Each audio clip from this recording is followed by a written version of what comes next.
Честно говоря, немного страшно. Я первый раз вот так вот отправляюсь в горы. С детства мечтал посмотреть на горы, но как-то вот привык я очень слишком к комфорту, и поэтому страшновато, когда я себе представляю, что 9 дней без Фейсбука, без Твиттера, без общения с друзьями, вокруг только горы. И быть лишенным всех самых обычных удобств, к которым мы привыкли в процессе жизни в городе. Но бросить вызов самому себе, бросить вызов природе, проверить свои силы, это, в общем-то, очень интересно. Посмотрим, что из этого получится.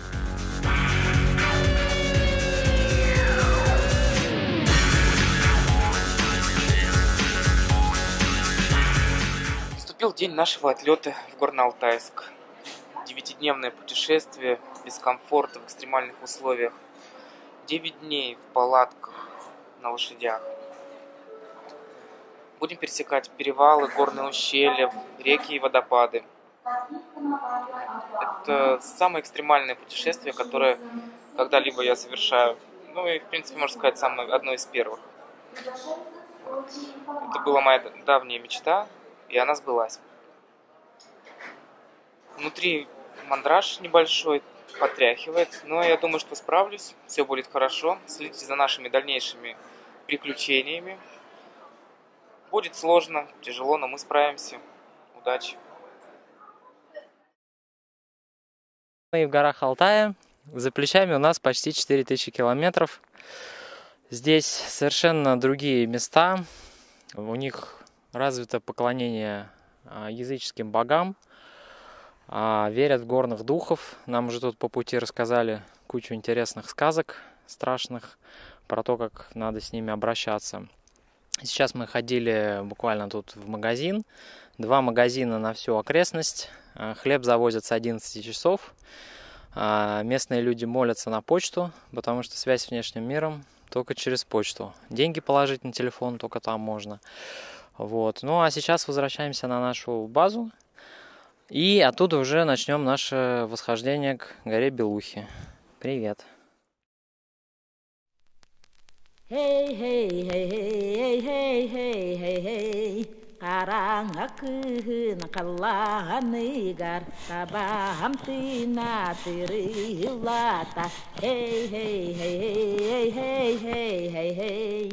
Çokur çokur çıkınırlar tabaların tonyaktara hey hey hey hey hey hey hey hey kalbu yatta.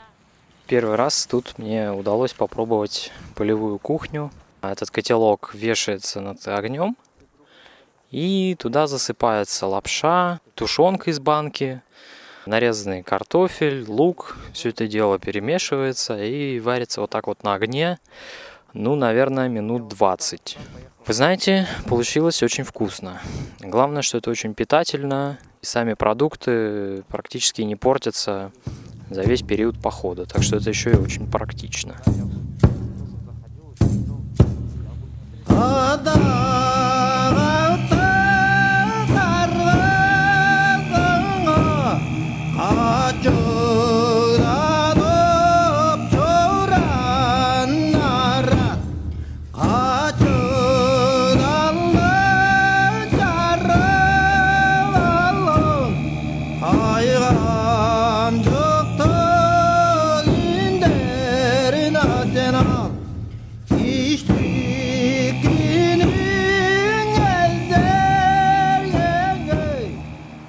В Алтае, конечно, особая атмосфера. Здесь все пропитано мистицизмом. Местные жители очень верят в языческих богов. У каждой травинки, соринки, у каждого деревца, кустика есть свой дух. Здесь принято уважать природу. Пока ехали сюда, на место нашей первой стоянки, я наслушался различных историй про нерадивых туристов и браконьеров, которые недостаточно почтительно относились к местной природе, убивали без разбору подряд всех животных, которые им попадались, сорили, оставляли мусор, банки. Потом их постигла за это достаточно суровая кара. Кто-то ногу подвернул, кто-то там встретился с диким медведем, с кем-то еще какие-то неприятности случились. Но, в общем, мораль этих историй такова, что надо почитать местных духов, не шуметь, не беспокоить их, не пакостить природе, и тогда она, в общем-то, не будет вас трогать, и вы будете мирно сосуществовать в период всего похода.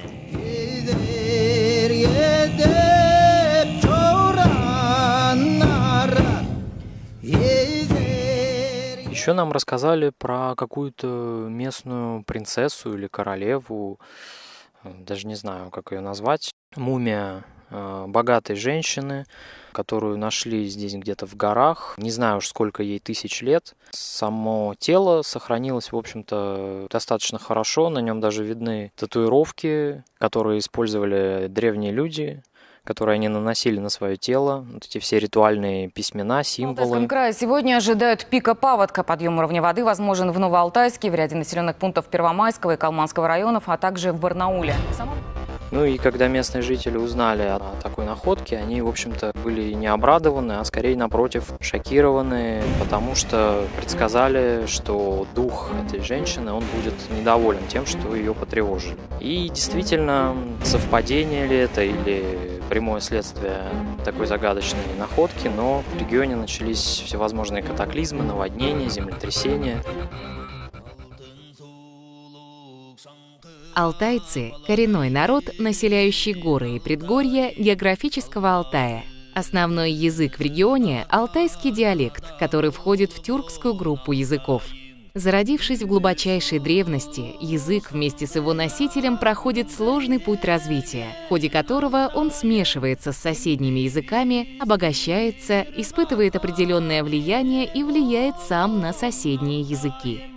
Предками современных алтайцев являются калмыки, татары, телеуты. Древние люди, останки которых были обнаружены в Денисовой пещере на Алтае, отличались более высокой культурой и духовностью в сравнении со своими современниками – неандертальцами. Такое заключение сделали ученые на основании сравнительных генетических исследований. Прошла первая ночь в горах. Я вам могу сказать, что ночка выдалась нелегкой. Здесь в горах такой климат, что в тени либо ночью становится очень холодно, а на солнце достаточно жарко. Ночью мне, конечно, пришлось с холодом серьезно бороться. Мы решили все-таки ночевать в палатках, несмотря на то, что нам было предложено за 300 рублей с каждого переночевать в комфортных условиях, в доме, с отоплением. Это на метеорологической станции. Но мы отказались, решили до конца быть верными спортивному духу. В конце концов, мы в походе, поэтому как-то ночевать в доме не совсем то, ради чего мы сюда пришли. На мне было надето, где-то 3 слоя одежды. Это майка, такой вот теплый джемпер, куртка. Еще я был в теплом спальнике. И несмотря на это, мороз меня пробирал просто до костей. Поэтому пришлось использовать вот такие вот штуки. Это специальное химическое средство. Если его потереть, оно начинает 4 часа давать тепло. Благо мы его взяли.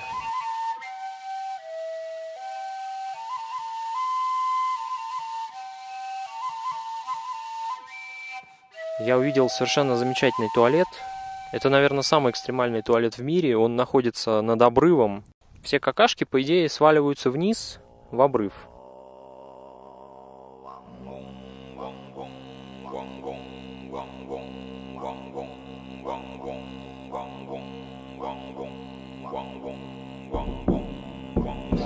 Знакомство с лошадьми, конечно, поражает многих. И поразили эти животные и меня.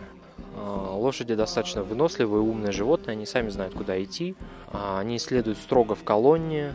Одна лошадь идет за другой. В голове крутится только одна мысль: Господи, не дай бог, она сейчас оступится, и мы все вместе полетим в этот обрыв на голые камни. Но, слава богу, этого не случилось.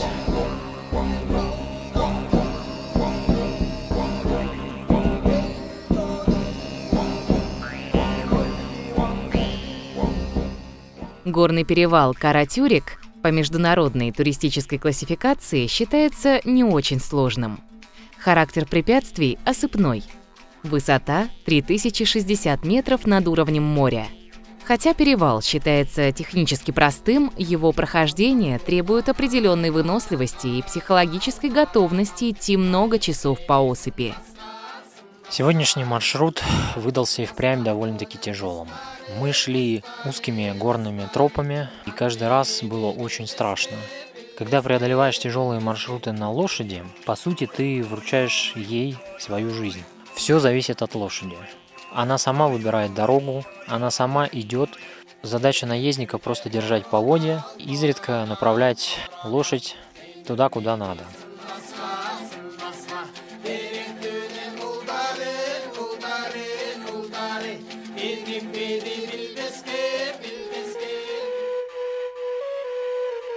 Я долго ломал себе голову над тем, что означают эти сложенные в пирамиду ровные каменные плиты. Пока, наконец, я не задал этот вопрос нашему проводнику.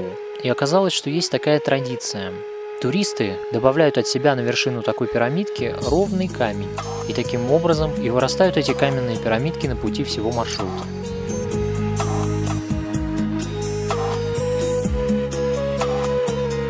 После бесконечной череды спусков и подъемов, когда я проклял уже все на свете, когда я помолился всем горным духам, каким только было возможно, мы, наконец, подошли к подножию Белухи.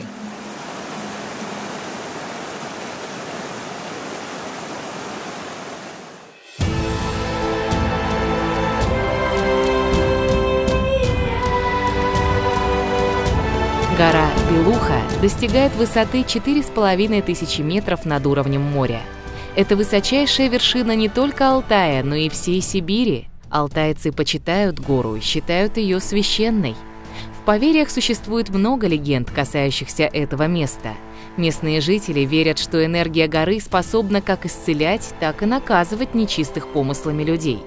Белуха считается пуповиной Земли, так как гора расположена на одинаковом расстоянии от 3 мировых океанов – Тихого, Северного Ледовитого и Индийского. Третий день нашего похода и первый день у подножия Белухи. Как видите, я вещаю из нашей полевой палатки. Я ужасно обгорел. У меня просто красный лоб, опухшее красное лицо, красные уши, весь затылок, руки все распухли красные. Здесь очень жестокое солнце. На нем достаточно побыть всего один день, как кожа в буквальном смысле становится красной, распухает и покрывается волдырями. Но это, конечно, для человека неподготовленного. А все местные жители достаточно спокойно переносят солнце. Но, тем не менее, надо сказать, что с погодой нам еще очень сильно повезло.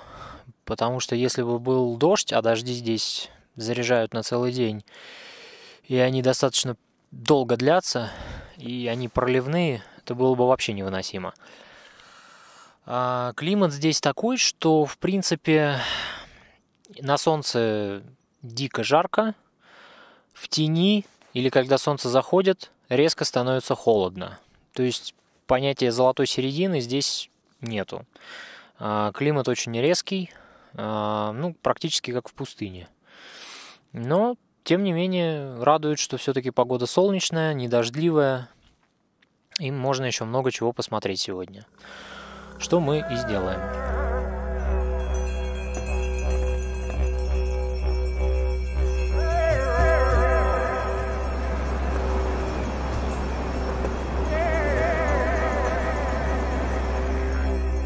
Гора Белуха – одно из самых мистических мест на Земле. Ежегодно она притягивает туристов со всех уголков Земли. Знаменитый художник Рерих и его последователи искали здесь путь в таинственные миры. Николай Константинович Рерих – известный русский художник, писатель, археолог, философ и путешественник. Родился в Петербурге в 1874 году. За свою жизнь Рерих написал свыше 7000 картин. В 1926 году Рерих совершил экспедицию в Горный Алтай к подножию Белухи. Алтайские горы интересовали Рериха как один из главных коридоров, по которому древние народы двигались из центра Азии в равнины Сибири и далее в Европу. У подножия горы Белуха находится маленькая часовенька, посвященная памяти погибшим здесь альпинистам. Зайдя внутрь, можно обнаружить лежащую там книгу памяти с фотографиями и именами людей, погибшими при восхождении. Листая эти страницы и вглядываясь в фотографии погибших людей, становится не по себе. В какой-то момент книга заканчивается пустыми листами, в которые однажды будут вклеены фотографии и вписаны имена новых жертв этой коварной горы.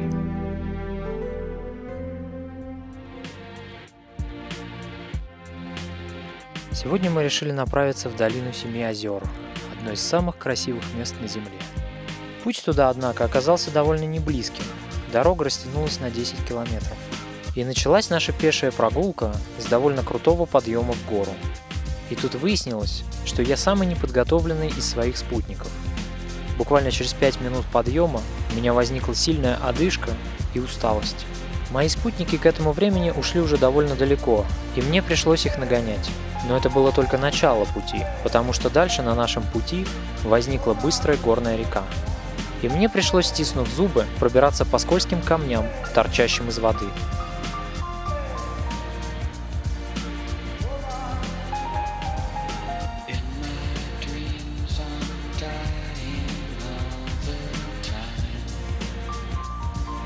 Дальнейший маршрут пролегал через красивейшие горные пейзажи, однако он был связан с постоянными изнурительными подъемами. Когда я уже решил, что эта чертова тропа никогда не закончится, мы вышли наконец к первому озеру. Эти горные озера питаются тающими ледниковыми шапками, сползающими с горных вершин.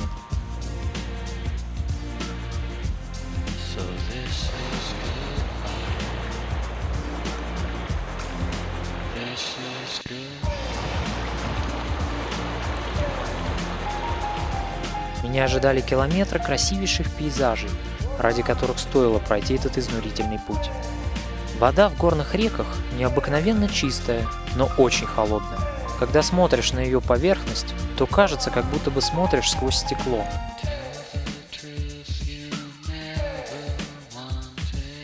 Перекусив немного на берегу одного из озер, мы двинулись в обратный путь. Однако через 10 минут мы поняли, что заблудились. Нет ничего страшнее, чем заблудиться в горах. Если не успеешь выбраться оттуда до вечера, опустится кромешная тьма и лютый холод. Однако нам все-таки удалось выйти на петляющую горную тропинку, единственный ориентир, по которому можно найти дорогу назад.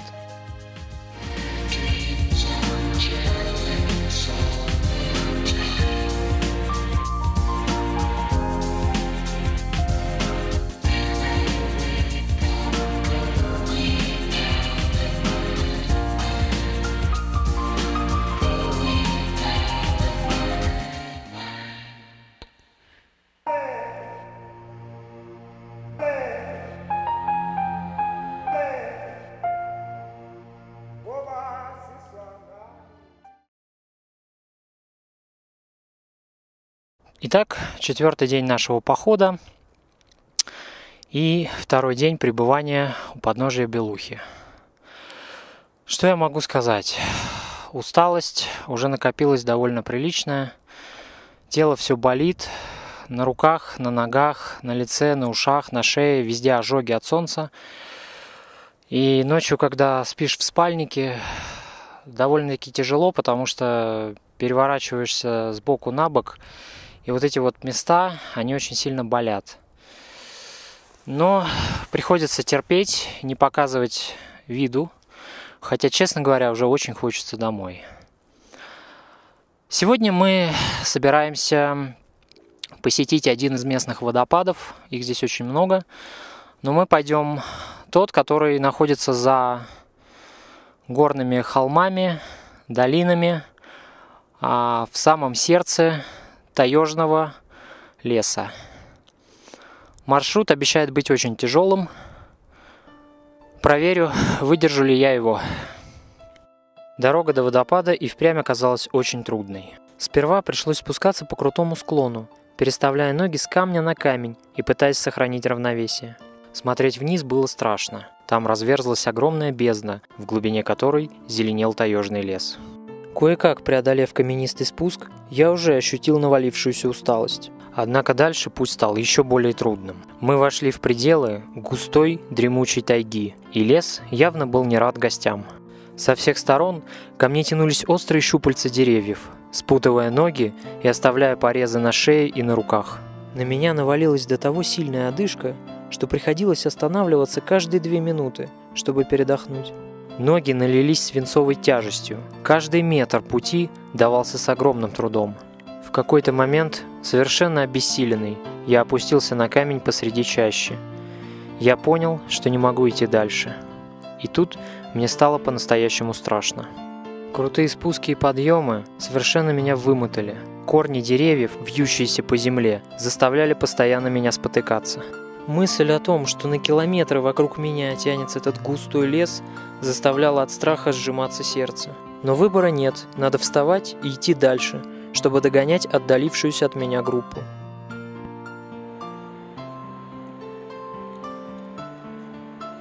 И вот, наконец, тайга явила свое главное сокровище – гигантские, мощные потоки воды, яростно низвергающиеся с горных вершин. Рядом с этим мощным водопадом, затерянный в горных ущельях, ты чувствуешь себя лишь жалким муравьем. И вся ирония заключается в том, что очень хочется пить. И вода совсем рядом. В горле так пересохло, как будто бы ты съел килограмм соли. Но добраться до этого шумного потока воды невозможно из-за крутых и скользких скал. А впереди меня ждет дорога назад, еще более трудная и изнурительная, чем путь к водопаду.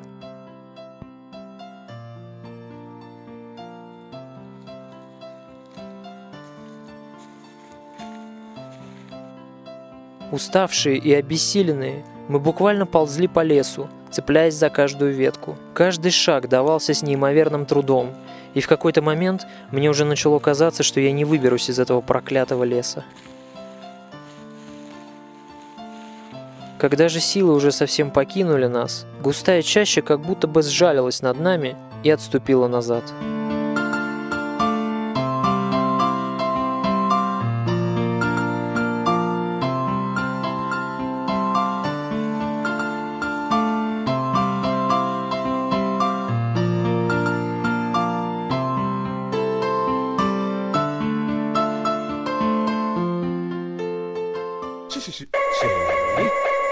I've become so numb. Can I get an encore? Do you want more? I've become so numb. Can I get an encore? Do you want more? Get your ass up for the doctor. Get your ass up for the doctor. Come on now. Get an encore. Let's hang it to the wall. Got you hanging on the edge of your seat. Get on down. Time's up, game's over, you lose, I win. About to show these knuckleheads how to do this here. Ooh yeah, new year, next phase begin. Look who's got you going crazy again. I'm a trend, set one every time I'm in. I go out and just come back and circle again. You a fad, that means it's something that we already had. But once you're gone, you don't come back. Too bad you're off the map now. Radar can't even find you. We stay on the grind, you slip, we outgrind you. You walk around mad, you let your anger blind you. We walk around just playing the violin behind you. Enough with all the pissing and moaning, whining and bitching. Sit and observe, listen and learn if you pay attention. Why 10 multi-platinum albums later, 3 diamond worldwide. We're on the charts with a bullet.